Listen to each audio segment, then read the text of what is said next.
Before we start, quick like and subscribe if you enjoy my content. The first time Amanda called me controlling was over a text message. I'd asked her where she was because dinner was getting cold. Simple question. Her response came back 20 minutes later with a paragraph about trust and space and how I needed to stop checking up on her like a parole officer. I stared at my phone, then at the chicken parmesan drying out on the table, and wondered when asking about dinner became a crime. That was 3 months ago. It got worse from there. I'm Daniel. I'm 34. I run a small construction company with my brother Mike. We do residential renovations, mostly kitchens and bathrooms. Good work, honest pay, home by 6 most nights. Amanda works in marketing for a tech startup downtown. We've been married 5 years, together for 7. No kids yet, though we talked about it. Or we used to talk about it. Lately, we didn't talk about much. The controlling accusations started small. I'd ask what time she'd be home. She'd say I was monitoring her. I'd mention I noticed she was on her phone a lot. She'd say I was being paranoid. I'd suggest we have dinner together instead of her eating in the bedroom. She'd say I was trying to isolate her from her own space. Every normal question became an interrogation in her mind. Every observation became surveillance. My brother Mike noticed it first. We were on a job site, tearing out old cabinets, when he asked, "You and Amanda good?" "Why?" I asked, prying a board loose. "Because you look like a man who's tired of asking permission to exist in his own house." I laughed, but it was hollow. "She thinks I'm controlling." "Are you?" "I don't think so," I said. "I just want to know basic shit. Like when she'll be home, or who she's texting at 2 in the morning." Mike set down his crowbar. 2 in the morning? "Yeah. Her phone keeps buzzing. When I ask about it, she says it's work stuff. Group chats. At 2 a.m.? That's what she says." He looked at me for a long moment. "Brother, I'm going to tell you something, and you're not going to like it. When a woman starts calling you controlling for asking normal questions, it's because she's doing something she doesn't want you to know about. You think she's cheating. I think she's hiding something," he corrected. "Maybe it's cheating. Maybe it's something else. But normal people don't get defensive about, what time will you be home?"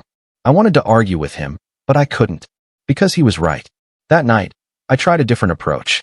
Amanda came home at 9, 3 hours later than she'd said. I was on the couch reading. "Hey," I said. "How was your day?" "Long," she said, dropping her bag by the door. "I'm exhausted." "Did you eat?" "Yeah, grab something with the team." "Cool." I went back to my book. She paused, like she'd been expecting something else. Then she went to the bedroom. I didn't ask where she'd been. Didn't ask why she was late. Didn't ask who she'd eaten with. I just let it go. An hour later, she came out in pajamas. "You okay?" "Yeah, why?" "You're being weird." "I'm reading." "You didn't ask about my day." I looked up. "You said it was long. Did you want to tell me more?" She frowned. "No. Never mind." She went back to the bedroom. I heard the TV turn on through the wall. Mike was right. She wanted me to ask so she could call me controlling. When I didn't, she didn't know what to do with herself. The next week, I paid attention differently. Not asking questions, just observing. Amanda's phone was always face down. Always. On the table, on the counter, on the couch. Screen down, every time. She took calls in other rooms. Even when I wasn't trying to listen, she'd see me and immediately leave the space. She started doing laundry separately. Her clothes, her schedule. When I offered to throw her stuff in with mine, she said she had a specific detergent she wanted to use. She bought new underwear. I know because I saw the shopping bags. Victoria's Secret, nice stuff. I never saw her wear any of it. And the big one, she changed her passwords. I wasn't trying to get into her phone or laptop, but one night, she asked me to grab her laptop from the bedroom to look up a restaurant menu. When I opened it, it asked for a password I didn't know. We'd always shared passwords. Suddenly, I was locked out. When I mentioned it, she said, "I changed them for security reasons. There's been a lot of hacks lately." "Okay," I said. "What's the new one?" "In case of emergency." "I'll write it down," she said. She never did. I didn't push. I just added it to the list. 2 weeks later, we had dinner with her coworker Stephanie and Stephanie's husband, Josh. We went to a place downtown, nice Italian spot with too much candle wax on the tables. Halfway through the meal, Amanda excused herself to the restroom. Her phone buzzed on the table. Once, twice, 3 times in a row. Stephanie glanced at it. "Someone's popular tonight." I didn't reach for it. Didn't even look. Just kept eating my pasta. Amanda came back, saw her phone, and grabbed it immediately. Her eyes flicked to the screen, and her face went pale for half a second. Then she smiled and tucked it into her purse. Everything okay? I asked. Yeah, just work stuff? Stephanie raised an eyebrow, but said nothing. Later, in the car, I asked, who was texting you at dinner? I told you work. At 9 p.m. on a Friday? We have a campaign launching Monday. Everyone's stressed. Okay. She looked at me. You don't believe me. I didn't say that. You're thinking it. Amanda, I'm just driving. See, this is what I'm talking about, she said, voice rising. You don't trust me. You question everything. It's exhausting. I asked one question. It's never one question with you. It's always an interrogation. I pulled into our driveway and put the car in park. You know what's exhausting? Being called controlling for giving a shit about my wife. That's not fair. None of this is fair, I said. I'm not asking for your bank passwords or tracking your location. I'm asking who's blowing up your phone at dinner. That's not controlling. That's normal. She got out of the car and slammed the door. I sat there for a minute before following her inside. That night, I couldn't sleep. Amanda was out cold, phone on her nightstand, charging. The screen lit up twice with notifications she'd silenced. I stared at the ceiling and thought about Mike's words. When a woman starts calling you controlling for asking normal questions, it's because she's doing something she doesn't want you to know about. I got up, went to the kitchen, and made coffee at 1 in the morning. Then I did something I'd been avoiding. I called a guy Mike knew. His name was Garrett, and he did private investigation work. Mostly insurance fraud and custody cases, but he'd done infidelity work too. You sure you want to go down this road? Garrett asked when I explained the situation. No, I said honestly. But I'm tired of feeling crazy. Fair enough. I'll need some details. Her routine, her car, places she goes. I gave him everything. Work address, gym schedule, her usual routes. He took notes and said he'd start Monday. One thing, he said before we hung up. If I find something, you need to be ready for it. A lot of guys call me hoping I won't find anything. But if I do, you can't unhear it. You understand? Yeah, I said.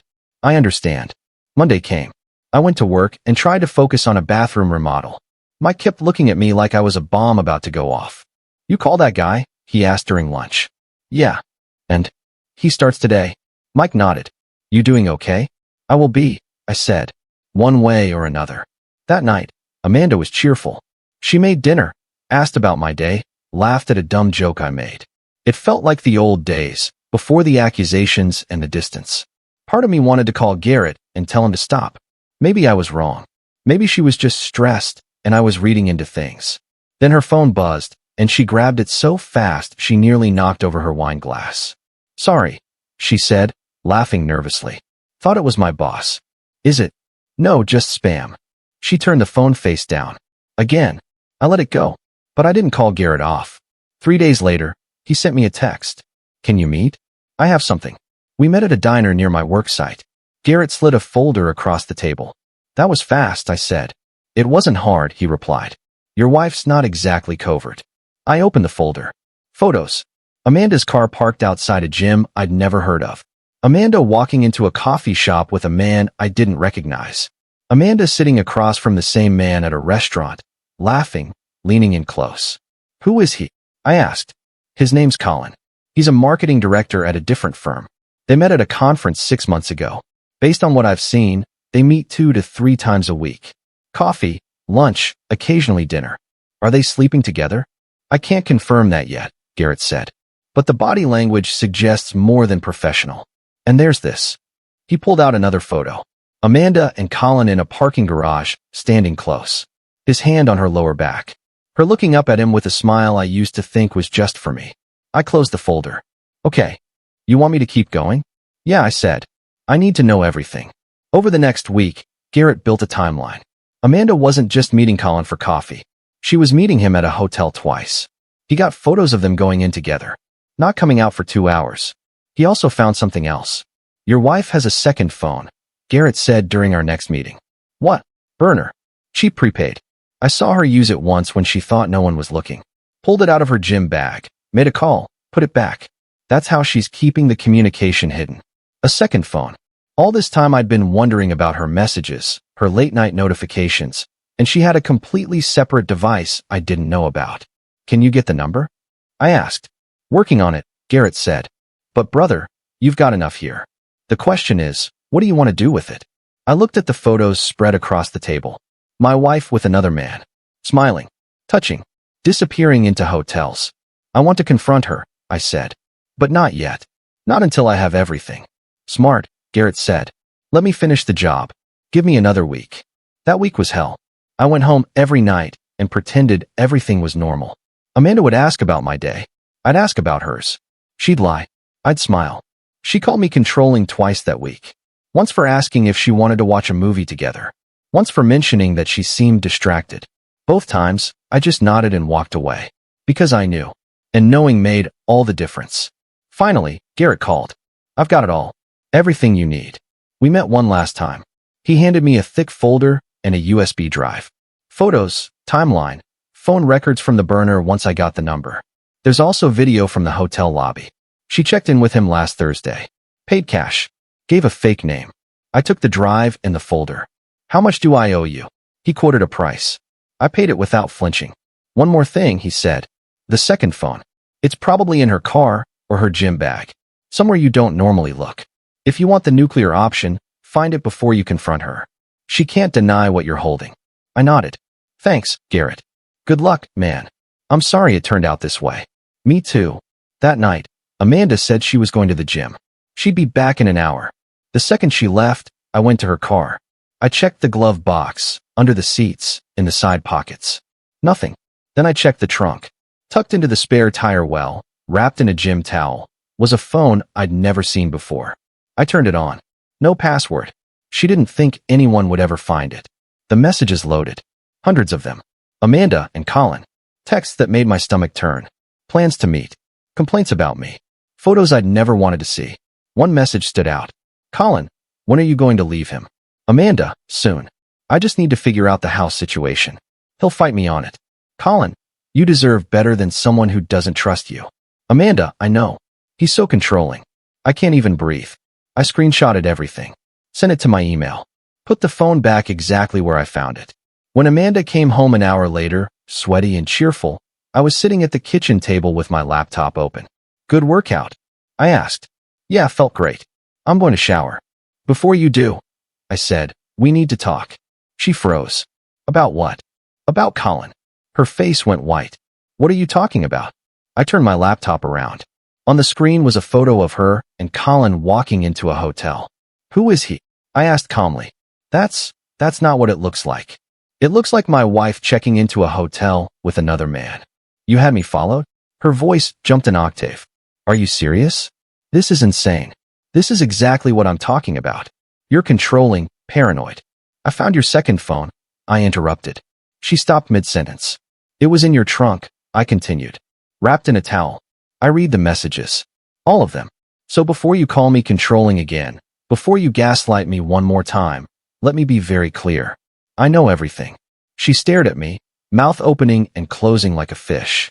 How long? I asked. Daniel, I can explain. How long? 6 months, she whispered.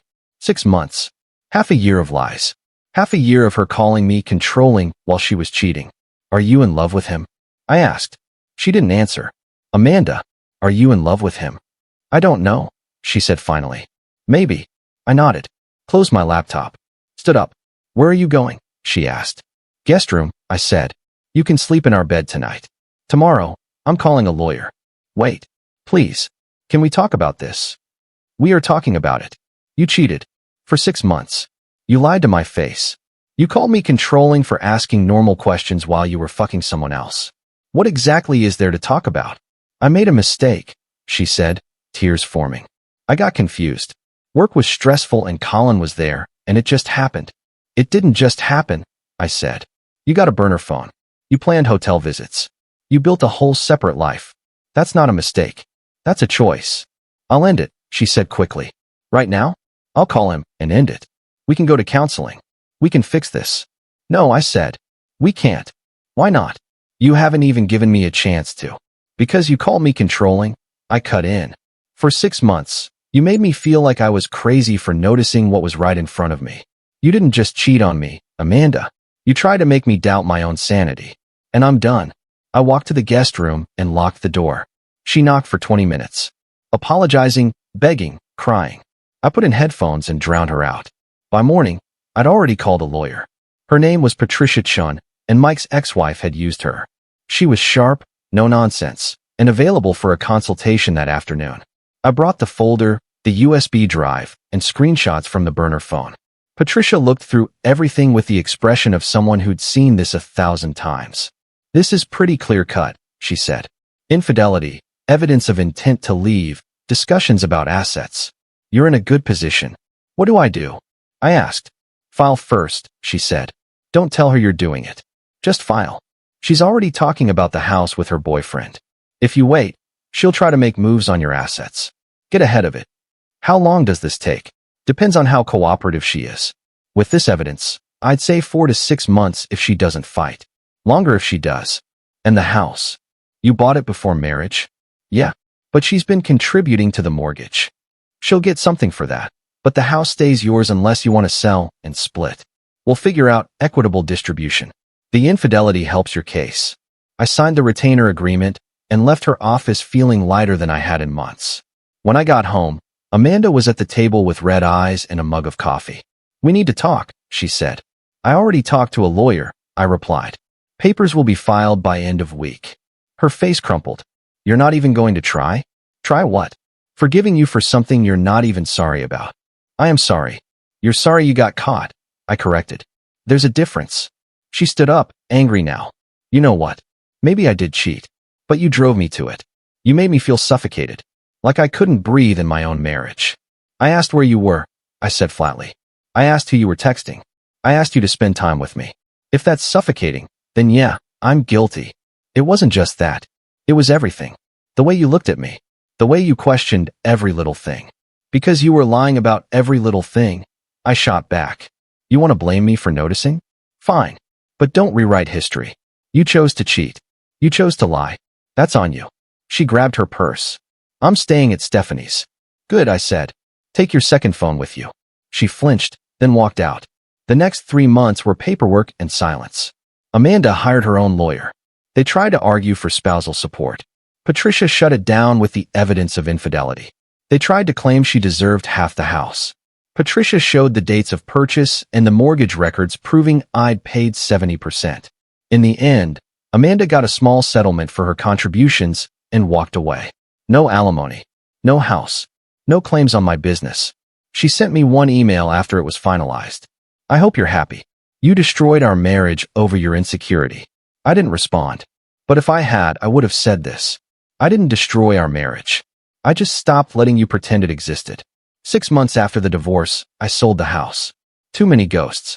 I bought a smaller place closer to work and fixed it up with Mike. New floors, new paint, new everything. I started dating again. Slowly. A woman named Elise I met at a hardware store. She was funny, direct, and when I asked her what time she'd be home, she just told me without making it a federal case. One night, over dinner, she asked, "Do you ever think about your ex?" "Sometimes," I admitted. "But not the way you'd think. I don't miss her. I just think about how long I let her call me crazy for noticing what was real." "That's gaslighting," Elise said. "Yeah," I said. "I know that now." She reached across the table and squeezed my hand. "For what it's worth, asking where someone is isn't controlling. It's caring." "Thank you," I said. "And if I ever get a burner phone, you have permission to throw me out immediately." I laughed. "Deal." These days, I don't check phones. I don't hire investigators. I don't second-guess my gut. If something feels off, I ask. If the answer doesn't sit right, I walk. Amanda tried to friend me on social media a year later. I declined. She sent a message through a mutual friend asking how I was doing.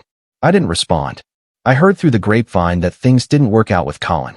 Apparently, he wasn't interested in anything serious. Funny how that works. But here's the thing. I don't care. Her life isn't my problem anymore. She accused me of being controlling. Then I found her second phone. And when I did, I realized the only thing I was trying to control was a narrative that she'd already rewritten. So I stopped trying. I filed papers. I walked away. And I built a life where asking a simple question doesn't make me the villain. That's not controlling. That's called self-respect. And I'm never apologizing for it again.